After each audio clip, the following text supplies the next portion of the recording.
Samir is a member of the White Helmets Rescue Force in Syria's rebel-held Eastern Ghouta region.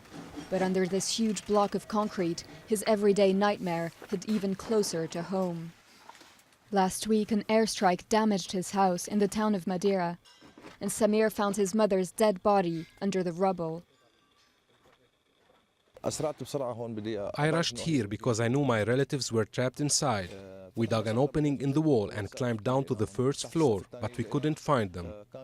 On the second floor, there was a 23-year-old baby boy called Samir. I pulled him out of the rubble, as well as my brother's wife, but the ceiling had completely collapsed on my mother. In this video, widely shared on social media, Samir is heard crying for help as his mother's body lies trapped under the debris. Every day, airstrikes destroy apartment buildings, which crumble on the residents. Saeed, another member of the White Helmets, was more lucky. During a rescue operation, he managed to save his son. I was in the ambulance on the way to the site of the strike. When I arrived, I discovered my neighbourhood had been bombed and my house had been destroyed. I went to check on my family and my house and found my 3-month-old son. He was injured. It took us 4 years to have him.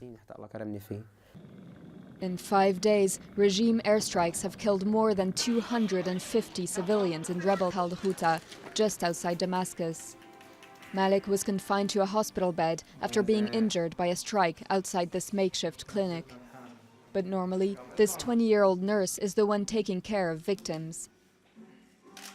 I never imagined that I'd find myself on this bed or as a patient here, because I must have taken care of a dozen patients on this very bed. Faced with the endless influx of wounded people, Malik quickly resumed work, tending to children injured by bombings over the past few days. The UN has called for a humanitarian truce, so far in vain.